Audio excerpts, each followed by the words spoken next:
the track on the latest record, the Memphis album, so many good songs, and Guy Sebastian joins me. And as I said last time you were here, you are just, every time you join us here, you are sounding better and better.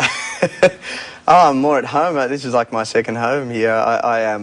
As I was going through saying hi to all the crew, I was like, man, I haven't been here for ages, but really it was only a few months ago. And, too long, though. It is, yeah. But your vocal quality, the flexibility, the way you know your way around a song has, just been, a wonderful exercise in the last several years of watching that mature. You must be excited about how you're developing. Oh, absolutely. I mean, not to come across as arrogant, but when I look back at when I was on Idol, I do think, man, I'm such a different singer to even what I was there, and I feel like I've come a long way. I mean, that was 5 years ago now, but it's not so long in a 5-year patch for a voice, Yeah, definitely. But I sort of took I don't know, it was quite a different journey, and every album, I mean, I'm on my 5th album now, writing for my 5th album. It's sort of gone really quick, but every one has been a bit of a journey. Like the first one was really fast, it was like the Idol album. Then the second one was a bit more of an R&B album, and I went and sort of,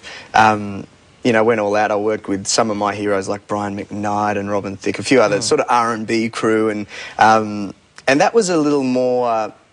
like I was singing sort of in the back of my throat. It was like, in the club it's jumping, everyone's bumping. It was kind of back here and a bit youngish. And then my third album was like, I was wanting to do something different, and I went for a bit of a rock thing. And for me, it wasn't really me. I tried it, and I don't know, it just kind of wasn't a phase in my career that I thought, yeah, that label's what I am and who I am. Fast forward to Memphis, which is where you recorded this. Now, this I've got this is DVD and CD.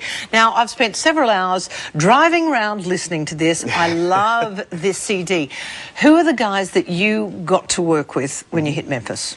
I worked with a band called the MGs, who have been around for a long time. They were also the Blues Brothers band, and they were the house band of the Stax label, who released people like Otis Redding, Eddie Floyd, who sang Knock on Wood, the Staple Singers. I mean, these guys have played with everyone from Elvis to Al Green to a bunch of different artists. You must have heard fabulous stories when you were over there. Just the best stories about Elvis, about Otis Redding. Oh, well, Steve Cropper, who helped me produce the album, he's an amazing guitarist. He wrote Sitting on the Dock of the Bay, wrote Midnight Hour, Knock on Wood. He said, this one time I was sitting in Elvis's kitchen and he was breaking boards with his hand, and because he loves karate, and I'm going to stop doing the voice and just continue the story with my I don't know, it sounded good to me. and he's going, yeah, Elvis was karate chopping these blocks of wood, and he said he knew a bit about wood because he lived on the farm, and he saw Elvis about to launch into this block of wood, and he yelled out at the last minute, "No, Elvis," because it was all knotted, and so he could tell, no, that's not going to break. Elvis is going to break his hand, which did happen. Elvis broke his hand in like 3 or 4 different places. But you don't hear stories like that firsthand, and other stories about Elvis giving away Ferraris like that to sort of, the valet guy who was really sweet to him, and just stories about Otis Redding before he died on the plane crash, and just little things like that. Just my heroes, to hear first-hand stories from someone who was there with them is pretty cool. Well, you've been taken to their heart, because that guy you're talking about, who wrote all those fabulous songs, he certainly is raving about you and your voice. Now, you've got to listen to this, and I know with the DVD there's all sorts of background stuff here. It's pretty cool. Yeah, well, that's my first DVD. I've been sort of hassled for a while, so, people saying, when are you going to do a DVD? And so I finally did one, and this is basically the tour we just did. We recorded one of the shows, and it's got a bit of footage from the making of the album and things like that. And we got to look at your bling watch. Can we get a shot?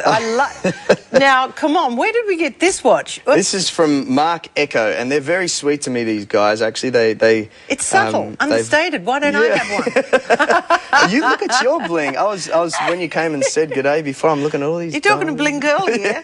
Very nice. It's how we roll. As always, it is such a treat to have you with us.